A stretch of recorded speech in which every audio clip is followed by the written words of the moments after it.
Welcome to the Dawg and Gus Show, now on Feel It Radio. What is up, Dog? Not much, Gus. You? I'm doing great, thank you. I didn't ask if you were doing great. I said not much. I said not much. You? Oh, true.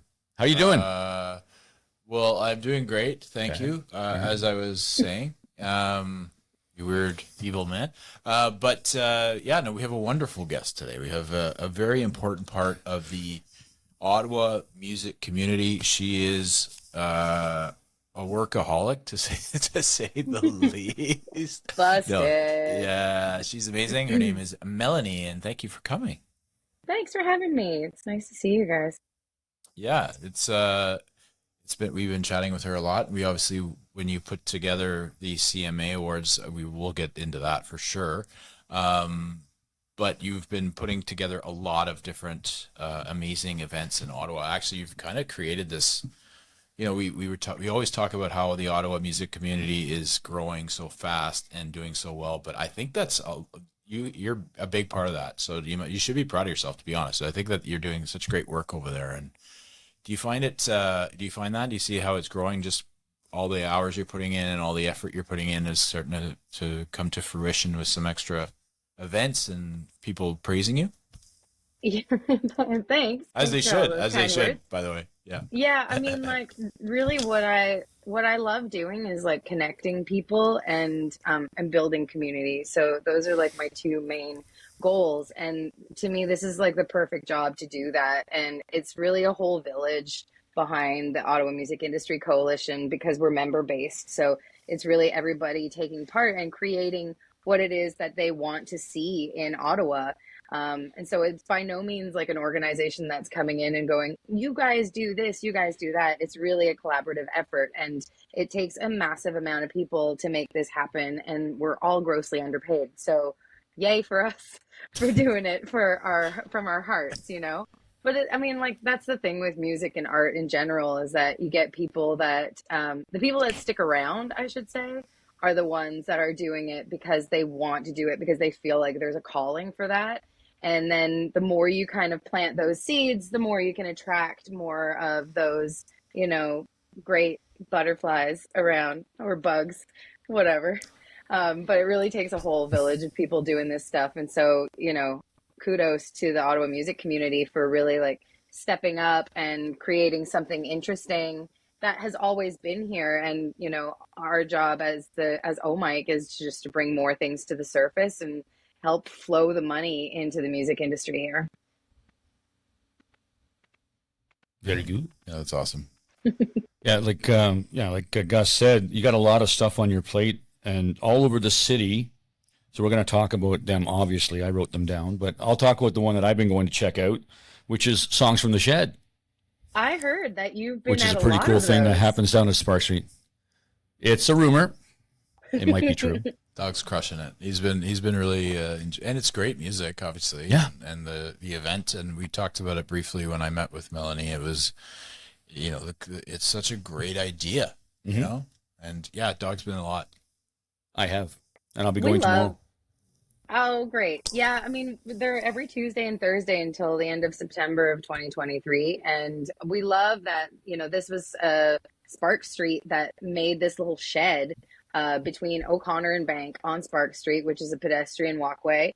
And it's awesome that the BIA wanted to invest and animate that space. And we know that Ottawa has had, difficulty, especially lately, because there's so many office workers that aren't in the office anymore. And so how do we make these spaces new again and exciting again? And so, an hour and a half of music every lunchtime. It's like often packed down there because there are office workers still walking around, and then there's tourists and locals, and it's just a really great way to bring that all together, and also to showcase really great Ottawa music, and two, to pay them fairly. That's another big thing that we do at OMIC. We do like a big advocacy part, as well as all the programming that you see, but being able to pay artists fairly and negotiate with BIAs and different bookers and organizations that have the money. Not everybody can pay, a certain amount for an artist. And we always recommend, like, our solo fee starts at $300 and then works its way upwards. And we kind of stick to the Carfax rates. And anybody can look at that and access that. And like, not every venue can spend that money in having artists, and we want to keep the venues alive. So how do we do things kind of around that during the daytime, or doing like pop-up shows like City Sounds from 6 to 8 p.m. near venues, so that we can encourage more people to go inside afterwards and just keep that keep the music industry running. Really, it's still a big survival mode for a lot of us right now. For sure, and that's kind of like when we bring guests on, we trying to promote them as much as we can, obviously through socials and such. But it our thing evolved from that. Like, it wasn't like we were out to do that and then sort of created itself, basically. But it's definitely important that everybody in the Ottawa community support the Ottawa arts, whether it be music, which is what we focus on and you focus on, but there's also many artists that are struggling and grinding it out, and like it's a very challenging industry. It's a labor of love for sure. I mean, I think Dawg and I were talking about like how these young artists are coming up, and they're just so full of energy and excitement, and then you meet somebody who's like 60 years old, just like, yeah, it's been a grind for 40 years, so it's great. And I love that you're just doing, you're just so, I love how positive you are, because we got that from when we met you at the show, the At the Ottawa Capital Music Awards. That's Yeah. right. Yeah. And so you had, obviously that was a great event. You sold it out for the first time out of I think it's been around since 2020, but obviously a couple of them were, pandemic shows. Tell us how that was. Obviously it was super hard to do, but tell us that experience. Was that really fun for you? Like, did you enjoy it? Yeah. I mean, like, I love running events, and I mean, I toured for 15 years as an artist. I did a lot in the back end of the music industry. I worked for a publicist. I did some graphic design. I did some booking. I like did an offsite francophone festival in Toronto.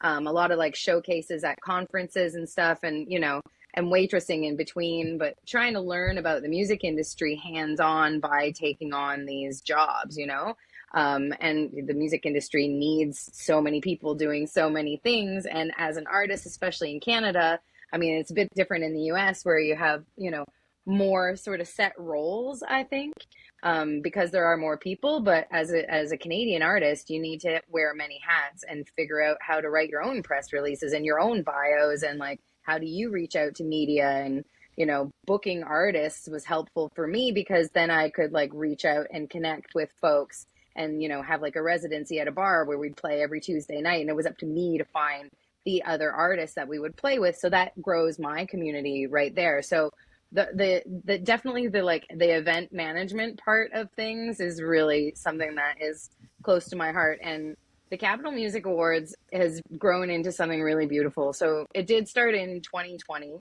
I wasn't here with OMIC at the time, but it was apparently the day before official lockdown. And so attendance was not that great, and people were obviously afraid of connecting with other folks and gathering at that time. 2021 went entirely online, and it was great that they were able to do that and pivot and shift like that. And I think that was a partnership with Rogers TV that has been really helpful to us. And then 2022 was my first year at OMIC. In fact, it was my first 3 weeks at OMIC. And we organized that event kind of from the ground up. I think they were waiting for somebody to come in and help. And so, yeah, I mean, so many people took part in that, and like a great committee got it rolling. And I hosted and wrote the script, and, a bunch of us found the presenters, and we sold that one out. And that was 350 people at Queen Street Fair. So that was awesome. And a lot of people were, gathering for the first time since the pandemic. So great to see people like hugging and connecting that hadn't seen each other in a long time. And so this year I was like, 350, I'm pretty sure we can do like 500 people. And so we decided to go to the Bronson Center instead, to give us a bit more like backstage space, take it up a notch. And like I said, like attracting people by doing cool things, that you attract more people to do more cool things, totally happened with the CMAs, because we had an incredible crew that could not have we could not have done this without, you know, the huge amount of people that were on the production crew with us and donating their time. And I had like this vision, this idea, and people were like, let's take it up a notch and do this too. And so, you know, we had a live band playing stings while people were coming on and off stage to make it feel really like a, you know, an award ceremony. And yeah, the presenters were all fantastic. We had some really great artists perform and like tried to showcase really the breadth of talent that is in Ottawa, from like a Rwandan Canadian woman named Empress Niringango started the show off. And then we had like City Fidelia, who's a rapper who's like making huge waves right now, and doing really great. And we had Mimi Obonsawin, who's Abenaki and Francophone, and her album's going off now. And then Marie-Claude, who's like constantly on tour with a new project and singing in French. And so, I mean, we're just trying to like pull out the best of Ottawa and really be able to like gather as an entire industry. So not just one genre, but like beautiful things happen when you put, you know, cross collaborators in a room together. And so not just the music industry, but like we also had like somebody dressing up as a unicorn who's like the equity unicorn, and she goes to a lot of events and she's involved in music and theater and this and that. And so yeah, we're just trying to be like a central hub kind of club hangout for all the good people that want to do cool things.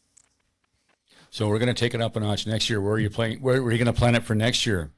Well, we've outgrown the Bronson Center room because now we know it. Yeah. It was a bit warm, you know, the old June 1st, and the powers that be decided that it should be 37 degrees outside. So I think we're going to do it in May next year instead. But yeah, no, we're going to stay at the Bronson Center because now we know that room, and like I think overall the vibe was really great. And you know, as an event producer, you're like constantly looking at the little technical glitches that happen. I don't think that very many people noticed them as much as we did. So it just gives us like a home base. Now we know the room really well. Wall sound was really great, doing the sound and technical stuff. And yeah, I mean, we're going to take it up notches with the different kind of lighting and the different artists, and keep the same model, but kind of grow it out a little bit more. Also, the coolest part, I think, of the Capitol Music Awards this year was our pre-show networking mixer.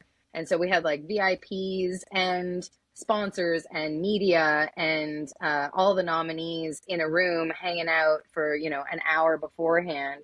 And that's great for everyone because the sponsors get to see the impact that they're making with the artists. The media get to connect. The artists get to connect with the other nominees. Because if you just put people in a room and go, okay, the show's starting, now the show's done, see ya, you know, it's not really growing the ecosystem, if you will. So like huge thanks to funders like Ontario Creates and the City of Ottawa for letting us do that and really bringing people together. And yeah, it was cool. We even had like, you guys were there. I'm talking to the audience Yeah. No, thank you. Yeah. But the artists that, like the visual artists that make our trophies, and if you haven't seen the Capitol Music Awards trophies, you should really have a look online because they're made with recycled piano keyboards. And so there's a story behind each year. And so this year they were donated by Algonquin and Algonquin College. So they have a music industry arts program. But like last year it was made with a band called Moon Fruits that are from Ottawa. And they had taken this keyboard on tour. And so they also like, there's all these metal parts to it. And so the artists that are TikTok Tom and Peter Maurer, Peter Maurer has this company called Weird Toy Factory.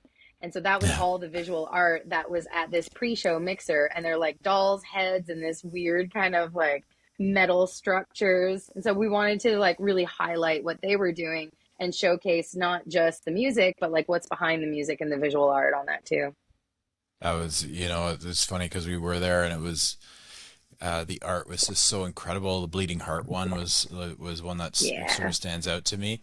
But if you watch our video, like what the week, we released the Moon Fruits interview today, so we had them on our show, and that just went out today, which is July 24th. And then next week, or sorry, 2 weeks from now, we'll release Danielle Allard, who has her award in the video, like so you can see it. So Dawg and Nice. Gus fans, when you see it on YouTube, then you'll let us know when you see actually the award, because the awards were super funky. I thought they were Yeah, they super were really cool. Yeah. Don't be distracted by all the dinosaurs in hers, though. Yeah. Her room's trippy, like Yeah. when we interviewed her, but yeah, the room she does her Twitch videos in, Yeah, Melanie, she's like, so so in behind her, awesome. there's like, she's amazing. She was such a great interview and obviously such a great person. You know what? We haven't interviewed a bad person, to be honest. You know, it's kind of funny how we've lucked out that everybody that we've interviewed has been very gracious and kind, except for Melanie. I mean, that was the other. We'll get to her though. Yeah. So far, so good. She's all right. I'm Yeah. just See what kidding. happens. Yeah, you're wonderful. I'll try to be You nice. did such a great job. Yeah, no, yeah, for now. The funny thing about like that, and that like you said, that mixer was just so amazing. We were standing with Rebecca Noel and Jake, right? Jake DeMarch. Yes, Jake and, DeMarch, yeah. And we kind of just taking it all in. Rebecca was just like, this room is so fucking amazing, you know? And she was just like, you know, and she's so talented, it's ridiculous. So I was listening to her speak about the room and the art, and she knew a lot of it, and da da da da. And yeah, man, you did such a great job. You thought about everything. It was so good.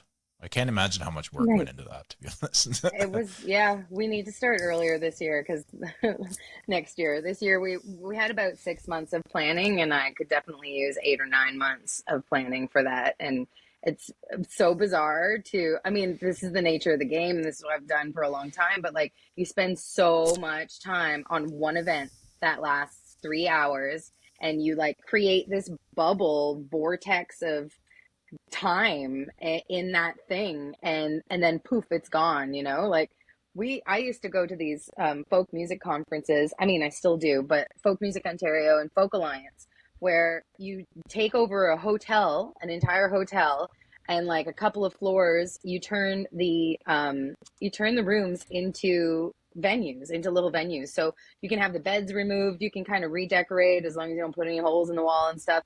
And like we used to go in there with like full on gear and change the nature of this room. And it's so bizarre on the Sunday afternoon when you're like putting the room back together to look like a hotel room. You're like, hey, like we really like ripped a tear in time space, you know, and created this portal that you could only access. You know, there's something so special about in-person events. And I think now that we've been through such a crazy time during the pandemic, I think we all have a bit more appreciation for creation, you know, and like the creation of things and the production of things and the stuff that goes on to make stuff like that happen. Agreed. Yes, very much so. Are we going to be adding any categories to the, next year's award show? Well, Just that's curious. a good question. I just want to add so- more work to your group. Thanks. That's, No, that's you all want, I'm- it's So the we'll best put you on the best Ottawa committee. podcast. That's not what I'm talking about. Jesus. Well, it's obvious that we're the best Ottawa podcast. I mean, that's normal. I mean, yeah, who can argue with that? You don't even need an award, like you've already got it. That's Yeah. Yeah, so we'll put you on the planning committee right away. And but yeah, no, we Done. added Yeah. 2 new categories this year. We kind of changed one. So one of the categories was originally for best live performance, but then it had to switch to best live stream performance during the pandemic. And so this year we kind of like changed it a little bit. So we added best live music venue of the year, and best live music event of the year. So event Okay. was like, as long as it was more than one day and had multiple artists, then it could Okay. be considered. And so those were 2 new ones because we really want to like help the plight of the venue and the events right now. You know, like so many venues went under during the pandemic, and we really wanted to highlight that. And you know, OMIC is not just for artists, it's for music workers too, and so it's part of the whole ecosystem. But there has been talk about adding a music educator of the year award, Okay. because there's a lot of music schools in Ottawa, and we really want to like get more engagement with folks that are learning how to play music and that eventually want to get into the music industry. So whether it's like the Carleton program or the Algonquin program or a private school, which there are tons of here, yeah, we're talking about kind of highlighting that. So I think, you know, eventually it's going to be a 7-hour performance, and Exactly. you know, 2-day it's performances. okay. And, We'll make it through. 700 categories. Yeah, no stress. No stress, Yeah. Melanie. There's no stress involved at all with any of the music industry. I don't know. We definitely want to be involved. We'll help you in any way we can going forward. We love that. I mean, we're always looking for hosts and presenters, so I can see you guys in that role on stage next year. Well, yeah, Dawg patted me on the shoulder, but it's going to be both of us, bro. That's how it works. No, it's going to be you, and I'll just cheer from the back of the room.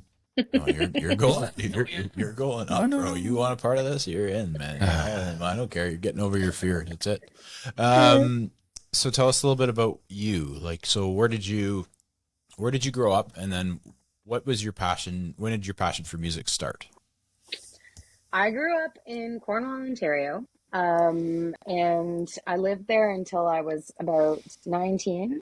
I moved to Kingston for a couple of years, worked in restaurants. Was always interested in music. I took piano lessons as a kid, but I always played by ear, so I was really frustrating to to a music educator. Because I mean, I learned how to read music, and I don't remember any of it now because it was all by ear. But looking back, I mean, I guess I started writing music when I was 10 or 12 because I had a keyboard that had a one-track recording device embedded within it, and so I'd write a little tune, and then I'd keep it and save it for as long as I could, knowing that as soon as I recorded something else, that first one was wiped. So but I don't think I realized at the time that I am writing a song here. It was just oh, what's this? And it was just kind of coming out of me, I guess. And so after Kingston, when I was 21, I decided that I wanted to go as far as humanly possible from everyone that I knew. And so I went to Australia, and I booked myself a ticket for a year on a working holiday visa, and I was going to go and find myself. So I saved up some money. I worked for a couple of years in Kingston in the heyday of hospitality, and I spent it all in the first 3 months and racked up a really great credit card bill. But I also met some really awesome people. And one of the first people I met actually in a hostel in Bondi was my friend Steve Harrington from Essex in the UK, who I ended up traveling with him and another woman. I bought a 1981 Ford Falcon station wagon. It was a massive beast, and I did not realize that the odometer was broken when I bought it. And so I thought, 300,000 kilometers, I could probably make it a few more. And God knows how many kilometers were actually on that beast. We ended up dumping it because a wrecker wouldn't even take it for parts. But I did, the back seat was big enough that you could play guitar in the back seat while we were rolling. So there was always one of us playing guitar in the back seat. And so, Steve taught me how to play guitar, all the way up the coast between Sydney and Noosa. And then I started busking on the street and writing music pretty much right away, and writing songs that were mostly in English and had a couple of verses in French. And I at the time I was just it was just a flow thing. Something was just flowing through me. I was creating music. I didn't realize that I was, on an intensive guitar lesson mission, because it was it was just me sitting on a beach or in a vehicle or smoking joints with friends. And it turns out that I was learning something at the same time. And so, I spent 3 months traveling with these people, and just played until my fingers hurt too much, and then passed the guitar back, and played some open mic nights, and shat my pants because I was so freaking worried. I was so nervous. I'd never performed before, but I've always had beans, if you will. So I've always been a little bit ballsy. And then I started busking on the street, which takes a lot of balls. That's beansy. That's bean filled. It's so beansy. So I mean, can we coin that phrase? Beansy. Write that down. It was me by myself, me and my self-confidence, I guess. Having to ask someone if you can busk in front of their shop is a huge step into self-confidence direction. So I would, tell the little old ladies at the shop, like, hey, like, just give me 2 songs. And if you don't like it, I'll totally move on and go somewhere new. So I never got kicked out of a busking spot. So that's a good start. And I actually made pretty good money, doing that. And then you get to know a lot of people, that, are part of the community, and some really magical, beautiful moments with folks that I would not have had otherwise, except for, putting myself out there like that. And I think that really like built a lot of my stage confidence. And so 1 year in Australia is not enough, obviously. And I fell in love with an Australian guy while I was there. And so I ended up back and forth for like almost 8 years. And most of the time busking at the same place in Australia, in Byron Bay. And so, got to know a lot of people in the community there, and did my first tours kind of down to Melbourne and back. And yeah, cut my first record in Cornwall, actually, with Glenn Forrester, who played in a band called the Barstool Prophets back in the day. And Graham Greer, who was the front man for that band, was a really great mentor to me too. And yeah, so when I came back from my stint in Australia, I decided to go to Toronto, really push my music career forward, and got a job as the assistant to a PR agent. His name is Richard Flowhill, and he's still working now. I think he turns 90 this year. He was like 78 when I met him. And I met a ton of people through him and learned a lot about like the blues and jazz and folk music industry, and started going to conferences, networking as much as I could, and then started touring, and toured myself into a burnout in 2019, and needed to decide what else I was going to do with my life. So I had all of these ideas about working in mental health, and maybe like opening a restaurant that has like a living, kind of nursery on the roof, so that I could like grow my own food and have a little restaurant. And as the music industry sometimes does, sucked me right back in. And so the pandemic was a weird time, but I did a couple of contracts with the Canadian Live Music Association, which are an advocacy organization, a national advocacy organization. So I learned a lot more about the advocacy side of things, and that kind of led me to this job here. So I'm not performing at the moment anymore. I did do a writing camp a couple of months ago that like helped me reconnect with my inner songwriter. But yeah, I had a really great time, and I had a really hard time in the music industry. And so now I have a bit of a platform to help change things from the inside out. And so that's kind of my mish now. There you go. No, it's great. That was a It's lot, great. hey? Yeah, I just gave you my no, whole it life was, story there. no, it's fantastic. We appreciate you filling the time. No, it was amazing. Did you find like, do you find like you're obviously that writing, camp was helpful for your artistic, output, I would imagine. Like, so do you ever pick up the guitar at home, or do you go to a piano, or do you do anything like that lately, or is it just more focusing on things at hand Yeah, for I OMIC? rarely do. Like, I'm one of these people that has kind of, I mean, we all have two parts to our brain, but I definitely have the business side and the creative side. And I find it difficult to separate that. And so if I'm in creation mode, I need to be fully in creation mode. And that's what's really hard about the music industry, is that artists need to be content creators and marketers and sales pitchers, and and all of this stuff, and you're advancing your own tours, and you're doing all these logistics. And I found while I was an artist, I had a hard time giving one thing enough energy, and I was using all of my creativity for like logistics, like, okay, well, if we end up, if we get into town at this time, then we can do this at this time, and then we can actually eat. And that's like, that was my creativity, trying to like manage these logistics. So the same thing is kind of happening right now, and I need to maybe find a better way to have a creative outlet that is just for creativity without having to sell anything. But right now I'm not really writing music, but I am finding great joy in being creative for other people's projects. So, during the pandemic, I was doing a little bit as a consultant, I guess, for artists that didn't have managers and wanted some advice on social media, or wanted to some advice on how to not do social media and be themselves.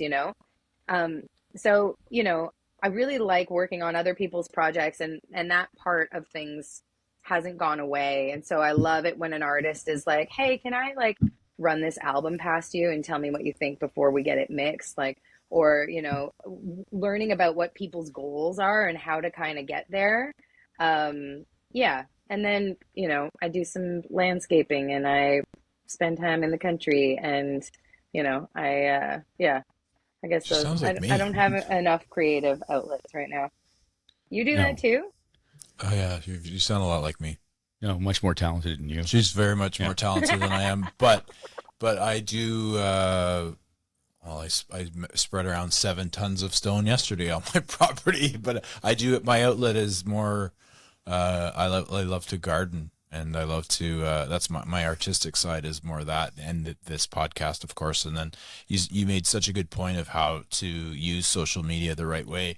A lot of people, when they first get into social media, they think that they have to be something else, whereas people connect with you more when you're yourself, like you just said. So yeah, no, you're bang on with 100%. that. Yeah. And I had a friend no, who was like, "I really hate social media and I don't want to do it." And I was like, "Okay, look, well, we've got two options. One, you pony up the money, you find a grant to pay somebody to do it, or two, do it in a way that is like true to yourself. You don't have to show your face on social media ever, and it can still be super creative." And so she's a really great songwriter. Her name is Annette Granger, and she like writes, her lyrics are just incredible. She's co-written all of my French songs, because I always run it past her to make sure that, like, I'm sure we can get better than this, help me, Nick, help me make my music better. But she ended up doing like these kind of like short films that were in black and white. And then she'd do like a voiceover, because she does a podcast too. And so, she didn't want to show her face on it. And I was like, let's just like find what's the most you. And like some of the best mentors I've had in music have done that for me, like help me get the most me out of my career. And I think that's like, it's almost like the activist in me that really likes that, because it's like, forget the system, forget the industry that you're in, because nobody that's made it huge in the music industry has ever gone, "Oh, this is the system, I'm going to go right down that path." Like, talk about like David Bowie, and talk about, all your favorite artists that are a little bit diagonal off the beaten path. Like the people that are most inspiring in any art form are saying like, forget everything that you've learned about the industry and make your own way through. And the thing that I have a challenge with right now is like, why do you want to be in the music industry? You need to be able to answer that. Like, why do you make music? And I didn't realize that until my last year as a touring artist, that like I didn't have a mission statement. I was running this business because it is a business, and not knowing really why. And so I sat down and did like a few months of, brainstorming, and like made my kind of goals sheet, and what are the tactics, and what are the strategies, and what are the diagnostics, and what are the differences between those. And like what you think is a goal sometimes is just like a strategy. Like I kept looking at my Spotify numbers and like being annoyed that like they weren't as high as I wanted them to be. And then I did my kind of list of goals and realized like being, hot on Spotify is not part of my goals. It's a diagnostic as to whether or not my music is reaching a certain fan base, but it's not the end game. So like, I think so many artists right now just want to be seen. Like so many people just want to be seen. And we've really lost a lot of community aspect, in the real sense of community, that we don't know where we fit in the world. And so we're all just trying to like get that 15 minutes of fame, if you will. And a lot of artists are getting into the music industry because they want to be famous, because they want to be seen. Well, how else can you give that to yourself in your life and focus on creating really great music? Have a message behind it. Do something innovative and interesting. But just going down the same path that everybody else is going because you want to be seen on social media, to me, is not a good reason to be in the music industry. Agreed. Rant over. Very good point. Rant. This one, and then we're going to get on another one. I started giving the finger because you said forget, and I was like, no, fuck you and fuck you. Sorry, the way she said it, she was just more polished than I am. So yeah, that's what I said earlier. Much more talent. Do you have any questions for Melanie? Or? No, just letting her talk. No, I'm joking. Now, does OMIC offer workshops for all the stuff that you were just talking about? Like you said, like you've got people out there who are like intimidated by social media and having to do this and having to do that. Does OMIC offer courses or come in and we'll show you how to do this? Yeah, 100%. So we do a lot of professional development. We did the independent music business series for a long time, which anybody can access for free on our YouTube. And these were like our panels online that anybody can check out. So like from touring to setting up a live stream camera to grant writing, like there's some really great hour sort of chats with professionals in the music industry. And one thing that we're going to do for members in the next 6 months is we're going to start writing these blog articles, so only members can access a sort of condensed version in an article on the member portal for OMIC. So you don't have to sit and watch a whole hour panel, if you will. You can kind of get the Coles notes in an article. And so, but what we're doing right now, because I don't want to ask anybody to be on Zoom unless they absolutely have to, we've had a lot of that time and it's much better to be in person. And so we're doing a new series called Ottawa Music Fusion. I think our next one is probably going to be in September. And this is in collaboration with Hitmakers. And Hitmakers is a label that represents Inuit and Indigenous artists. And they're based between here, Toronto, and Nunavut. And so they're kind of like project managing this for us in collaboration with us. And so we're calling it Fusion because we want to mix different music communities together. And so our pilot project ran in May. We started the night off with a networking session. We set up some lights in a room, and so people can take photos with really great lighting if you need a headshot. So you're welcome to bring in your camera or just use a good iPhone. We can get such great quality photos on just a smartphone nowadays. And then we have free pizza for everyone. And then we had a fireside chat, and then we have a hands-on workshop. And so that first one was beat makers and songwriters. And that night was it was so beautiful that people felt comfortable enough to share lyrics that they had just written in a small group. And that you're doing something special when people are allowing themselves to be that vulnerable. And so the people that show up to our member meetups and to this music fusion so far are people that really want to make meaningful connections. And so it's a cap of 40 people. We won't allow any more than that because we can't handle it. And we want to make sure that the mentors that we bring in are able to have one-on-one time with people. Folks could ask a music lawyer questions. We had 10-minute sessions with Byron Pascoe. So you could sit down with him and ask him some questions about, law and the music industry. And I know a lot of people have questions like that. So we're just trying to break down some barriers and do some hands-on stuff. And so I think we're going to do 4 more of these. So yeah, stay tuned. And the best place to get all of the information about what OMIC is doing is through our newsletter and our socials. And so we're Ottawa Mic on socials, Ottawa MIC. We're super active, especially on Instagram. And then you can always access our link tree through there that has a list of the upcoming events. And then our newsletter is the way we get a lot of information out to artists and music workers about opportunities. So whether it's grant deadlines, which we have on every newsletter, or showcase opportunities, or when we have programs open up and we're looking for submissions. We'll put that up there.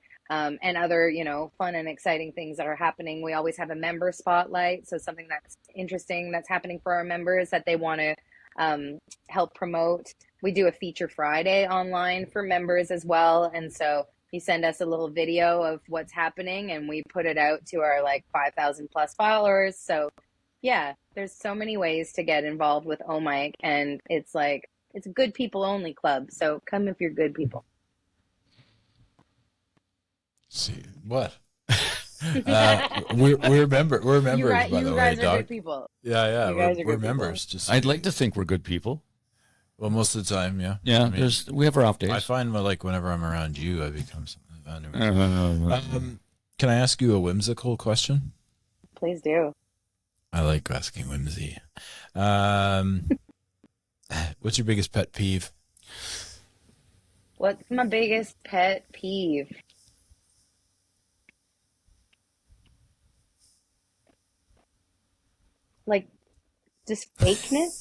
Does fakeness count as a pet peeve? it does. Fakeness, yeah. Is that Sure a does. is that a word? Can we check? Is our producer here? Can we fact check this lady here? Fakeness. Yeah, I think Yeah. fakeness is one. Yeah. Fakeity? Is that a better? Fakety? That's even better. Fakeality? I don't appreciate your fakety. In I like it. inauthenticity, Fakeity. maybe that's a better word. Inauthenticity is a pet peeve of mine, and I feel like we get it so often. It starts at a young age when you go to a restaurant and you are served by someone who's like, "Hi, my name is Robot, and I'm going to be taking care of you today." And you're like, "Man, there's a different way of saying that and connecting with people." And I get that not everybody is super social and extroverted, and that's totally okay. But I think, if the pandemic has taught us anything, is that you can talk about things and you can be who you are. And, especially in the kind of mental health game, I much rather, somebody tell me that they're on the spectrum or that they're feeling uncomfortable in a social situation. And then, I think we assume people are assholes too much, and there's actually something deeper going on there. So I think the more we can know ourselves and be authentic about who we are, it just is helpful for everything. And so, yeah, I mean, now you got me thinking about pet peeves, and then my that was little good. hamster in That my was brain nice. is running, but yeah. Yeah. No, mine's always jogging too. So yeah, we would say Melanie's an extrovert. Would you say? I would say so, yes. Yeah. You She know what? probably at The all the meetings that pandemic you're at. taught me that I'm actually an introverted extrovert, or I'm an extroverted introvert. And so I have my time where I'm I can network, I can chat with people, that's cool, I can connect, but I need the off time. And I didn't realize how much I needed that until I, was forced into four walls kind of thing. But I feel like Stay that just there. kind of led to my burnout, where you're just as an artist, you got to do all the things, you got to say yes to everything, and you got to be on all the time. And that's not for everyone. And the more I got to know myself, especially in the last few years, the more I realized that yeah, that's cool. And that's totally a part of me. And I need to honor myself and have that downtime so that I can be, exciting and interested in people. Yeah. I get what you're saying. Yeah, you definitely need to recharge your engine a bit, and What's your recharge pet your peeve? engine. Both of you. Him. No, I'm just teasing. She's a brat. I'm Well, teasing. he's just your pet. Yeah. True that. No, I'm your the same. I am your PP. Yeah, you're my PP. But I'm not your. He calls me his PP, and I'm fucking don't call me that, Which- because he says it's because it's his podcast partner, and I'm you can't say I'm your PP. Fuck. But yeah, no. Well, What's your pet peeve? You. Oh, really? Okay. No, I'm just teasing. You keep saying you're teasing. You said it twice. Maybe it isn't. Maybe. No, I'm along the same lines with just these days. I'm tired of people being fake. You just be yourself, and if you can't be yourself, then just go away. Yeah, that's fair. I don't really love when Yeah, I think Fakity is another one for me too, because I find, and you can, you and I are both we all worked in the restaurant industry too, and you can sort of read people better than most just because of years of meeting new people. And I find when you have a discussion with somebody, you can tell when they're lying.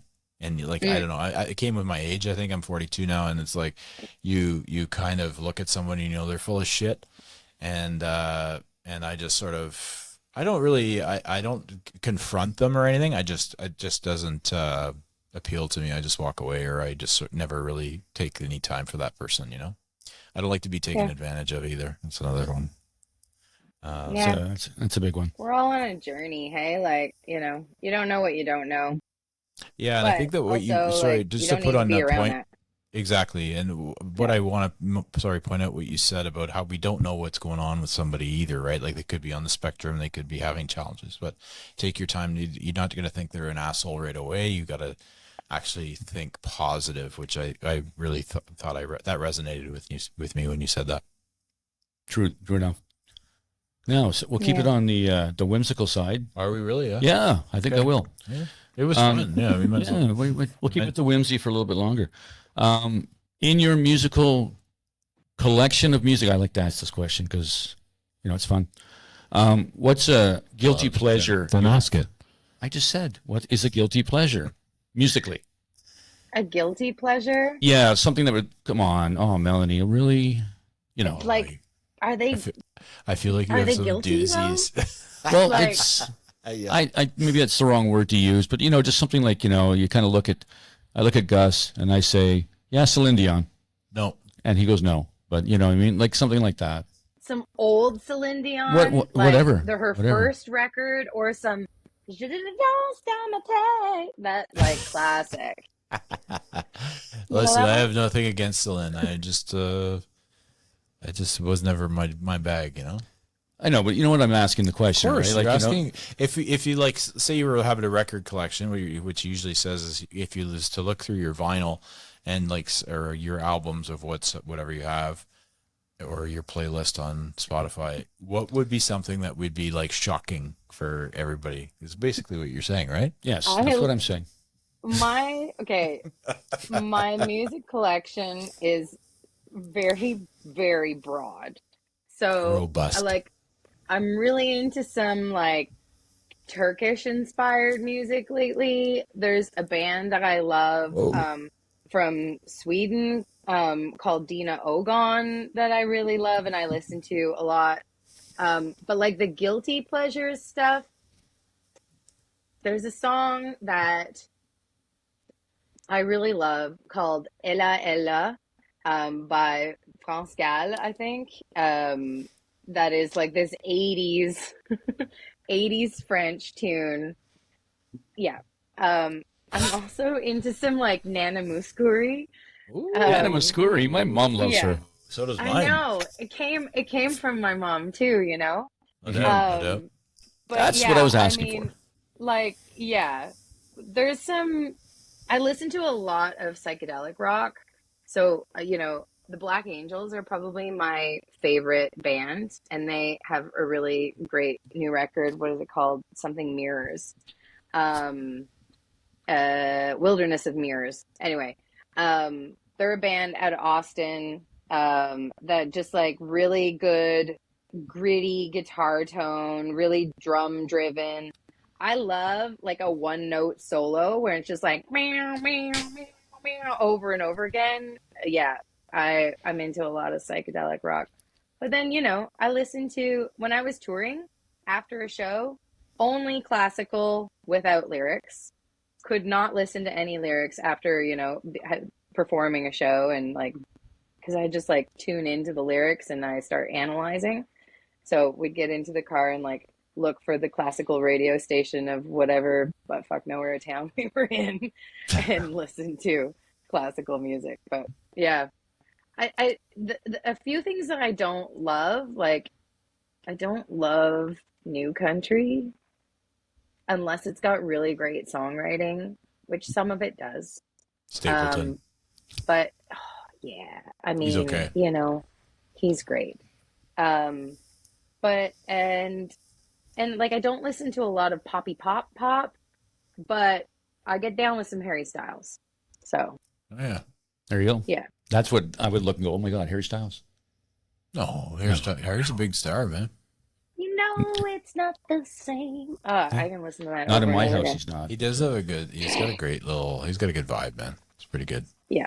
He's aight. I was listening to him the other day because we had one of our Megan's cousins was over. She's 12. She's like, I was playing, I think I was playing like Coulter Wall and like Chris Stapleton Nice. and like all that stuff. And then she's like, can we put something else on? She goes on my phone and she's like, of course, Watermelon Sugar's the first song that came on. So I was getting into it. I was like, yeah, this is great. She didn't by get the pool, whatever. This is fun. Eating watermelon, literally. She didn't get into T-Swizzle? No, I'm not down with T-Sizzle, man. No, but her. 12 years old, I figured maybe Taylor Swift. Oh, yeah, she played it for sure. Yeah. Yeah. My apologies, I didn't. Yes. What was your favorite subject in school? Science, biology, chemistry actually was probably my strongest. I really love science. If I had not gone down a musical path, I would probably, be a theoretical physicist. Cool. Big Bang Theory. Nerd.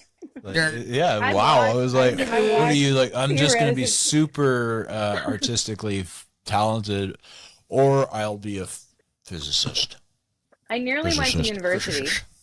I almost went to university. After high school, I worked for a couple years because I couldn't stand being in school anymore. But I had applied to university, got accepted to the programs that I had applied to, and I was like, I just want to take a year to make sure I don't waste anybody's money by partying too much, which is exactly what I wanted to do. And so, yeah, I got accepted to a biochem course. I got accepted to an anthropology course. And I kind of feel like that's what I ended up doing in the long run. Like, I'm kind of an anthropologist. I'm like looking at, how culture relates to the growth of a community. And Yeah. There you go. Did you take the Indigenous Studies course from University of Alberta? I did. Yeah. Me too. Yeah. Yeah, it was amazing. Highly Dog? recommend. Sure did. No, you didn't finish though. I didn't finish it, though. No, I keep on them because it was actually I did during the pandemic, and it was I think I was watching David from Schitt's Creek. Oh my God, which is Daniel Levy. David. Sorry, yeah, David. One of my favorite shows ever, and he was talking about how University of Alberta was doing it for free, and it was this pandemic, and I was like, okay, well, I might as well fucking do it because I really am interested in what happened, and then it just opened my eyes to whole other world, like of how, how they lived and their style of life and why they moved so much. Anyways, it was just an interesting, so It's that's why I don't know why really I went there. integral. I think everyone should do it because as a Franco-Ontarian growing up in Francophone schools, you get that view growing up. It's like, okay, the view from the French Canadian side.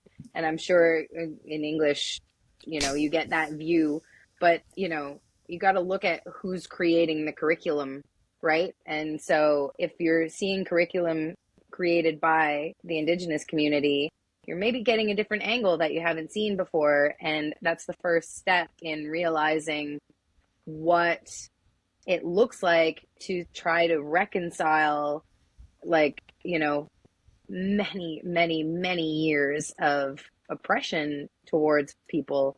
And you can still access that, the path on the CanadianLiveMusic.ca site if anybody's interested. And I think it's very reasonable. I think you pay like $95 or something like that, and I'm sure like some places you can get it for free if the finances are a barrier. But I think Alberta's still doing it for free. I think. Right. I think so. That's where I did Actually, it. I think we're talking about two different things because there is the path and there was the University of Alberta one, and the University of Alberta one is free. Yeah, that's the And one the I path is something different that you do have to pay for, or you do it through an organization. So if you have an organization, you have multiple people working with you that you want to help educate, and so we can kind of do some reconciliation all together, then that's the way to go down. But I did like that you mentioned that at the start of the show too. At the start of the CMAs, we were on land on the Seated. Yeah. It was good. Yeah, land acknowledgement is important, and or Gratitude. an address from. We were meant to have Sheldon McGregor, who has been involved in music a long time and is part of the Algonquin community, but he wasn't able to make it, and so I did a sort of last minute land acknowledgement. But we do land acknowledgements before all of our performances, and that's another. I don't want to talk about pet peeve and inauthenticity. One of my big pet peeves is when people do a land acknowledgement and they just read it and they don't say it. It's like, it's not just another checkbox. Like, how can you do a land acknowledgement? How can you really put the effort in, and can you practice it beforehand? Can you ask people if you're pronouncing these words properly? What does being on this land mean to you? This is not just a line that you say, but what can you do to back it up? And so, not everybody's a performer, and I get it. And maybe you need to write down your land acknowledgement, and really have a moment and think about, what does that mean to you to be on Indigenous land? How can you be authentic in showing gratitude for where you stand? And what are you doing actively to decolonize spaces? This is a whole nother podcast episode, which I would be happy to rant about on this subject as well. We'll bring Amanda Riom on too with you. She's a really good friend of mine. She's fantastic. And mine actually. Yeah, I grew up with her in Barhaven. Just taught me a lot. I was doing some radio tracking for Ishkade for her label, and I learned a lot from working with the Indigenous communities that way, and reaching out to different Indigenous radio stations all around Canada and the US. Amazing. There's so much more we can be doing. There's so much more I can be doing too. So keep doing it. I think just as long as there's no fakeality or fakety. Yeah, fakety. Ask it, brother. You have to ask the question of the Dawg and Gus podcast. Yeah. It's the most important question we have. We ask it to everybody. I'm just turning down my ringtone because after that Indigenous discussion, we're going to go into the. Yeah. All right. Fair enough. Well, you said to ask it, so I love that you're asking it. Thank you. You are my pet peeve. So 80s or 90s music of choice. What genre? Yeah, it doesn't matter. Is it the 80s or 90s? You have to choose either decade. Yeah.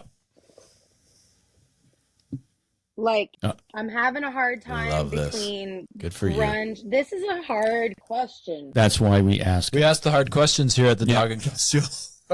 It's the tough questions. Old school hip hop, 80s. Oh man. Also 90s though, and then actually this is and then grunge 90s. Yeah. For that reason, I'm gonna go with 90s for grunge and old school hip hop. That's tough. Sorry, dog. Blech. Although I don't agree that 80s hip hop's better than 90s hip hop. She said 90s as well. Yeah, 90s as well. That's why I think but then new age. Hello, it's that garbage. whole the synthesizers for the first time. Oh man, in music. What's that song that's big right now? It's the guy just says the same blah blah blah or something like that. I don't know, but it's a hip hop song, and they're talking about he's better than Tupac. And I'm no. Have you listened to Tupac's lyrics talking about? Yeah, whoa. You're saying one word 50 times over a beat, and then Tupac comes out with a pure poetry of music. Whether you think it's, you listen to it or not, you listen to his words. He's actually writing. He literally wrote poetry. It was incredible stuff. Don't get me going on the 90s hip hop, man. I was all about it. Nas too. Nas, man, kills me every time. Anyway, sorry. Thank you for answering that, Melanie, and thank you for everything you're doing. I feel like Dawg needs to be able to to make a case for the 80s though before we go here. No. Yeah, you do. No, Yeah, I don't know. Stop being a fakeity. I'm not being fakeity. I like that decade. I like the 90s. It's just, I don't know what it is about the 80s, but a lot of my favorite bands are from the 80s. Yeah. Well, listen, there's great stuff from the 80s. I mean, And there's crappy stuff from the 80s. Like, I acknowledge that. There's some shitty shit in the like Vanilla Ice isn't exactly one of my favorites. I mean, that stuff, MC Hammer, too legit to quit. Vanilla Ice. Well, then the boy bands that came out. I had his tape too. And that's the thing. He sold a lot of those. I also had Marky Mark and the Funky Bunch. I still have that CD. See, we're from the same. I'm 41, so we grew up in the same era. But like my stepdad and uncles used to make me mixtapes when I was like 5 or 6. So I think I like caught on to some music from the 80s and 70s that like I maybe wouldn't have otherwise. Like I switched onto the mainframe pretty early there. But yeah, a lot of like Michael Jackson and Madonna and Men Without Hats and In Excess. Oh, so good. Could in itself change my sway you anyway. Yeah. It is In Excess to me. That's the best 80s band to me. Yep. To me. No? So who is? Dog. Who's your top 3? Yeah. Top 3 80s bands? The Fix. Yeah. Solid. The Fix. I will go with The Fix. I will go with, that's tough after that. In Excess? In Excess is my top 3. Okay. Really? And to round it out, I'm not really sure. You kind of shit on Duran. No. Ooh. No, I wouldn't put him in my top 3. I love Duran. You played some Power Station on your show the other day. That was good. Power Station, something I forgot about. Dawg does I don't know if you've listened to it, but you should, because he does this 80s show every Saturday morning from 7 to 9. And awesome. it's on Feel It Radio UK, and he plays amazing 80s music on it. So I have it. Usually I have twin girls that are 10 months old now, and we're sitting there having bottles and stuff. Like they're having bottles. I'm just having a coffee, but they're so we're listening to the 80s show, and he always shouts out my little twins. Yeah. And anyways, he plays some solid stuff, and Power Station came on, and I even texted him. I was like, fuck, man, I forgot about Power Station. Yeah. Because that's like Robert Palmer with members of Duran. Yeah, it was with a couple of the members, because they did that, and then there was also Arcadia, which was the other band, with Simon Le Bon in it. My other pick in the top 3 is Pat Benatar. Ooh. Oh. Patty. Yeah. All right. She's my. I was a Joan Jett guy. I'm a Pat Benatar.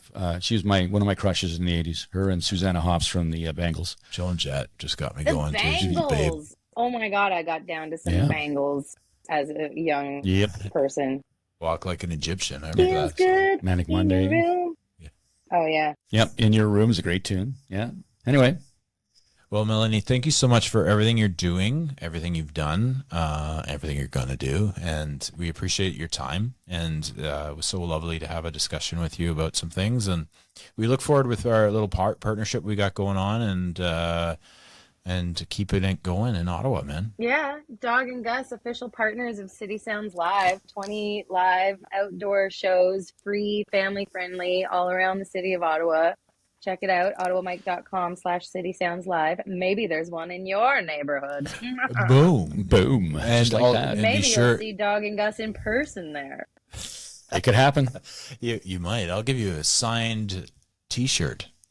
Oh, I want a signed I don't know where the T-shirt. fuck that came from. Well, Melanie gets a T-shirt. Yeah, I got to bring you one, actually. I got to pick up my mic from you, actually. That was a random thing, but that was a great little thing you did a giveaway at the show, and I was lucky enough to win one. Also, we're doing that fundraiser still, by the way, if anyone's interested in donating to our live music events. ottawamic.com, you can see the donate button right there, and we are gathering different prizes, and one of them is $150 at the Whale's Bone. We're going to pull names on October 1st, and as the season goes on, we'll have more and more prizes. So you don't have to donate any minimum amount. Anything will do. We appreciate it. It goes to artist fees for our different programs.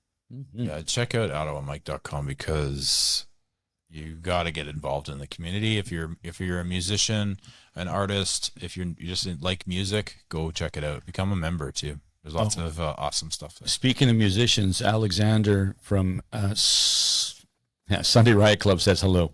Oh, Nice. Live hello to Melanie. Yeah. Yeah. Nice. Yeah. Thank you, Alex. Well, thanks again, Melanie. Cool. Thank you guys so much. It was great chatting with you. Thanks for inviting me. Yeah, thank you. Thanks. We're off now, but that was great. Amazing. If you could just stay on just for a couple seconds.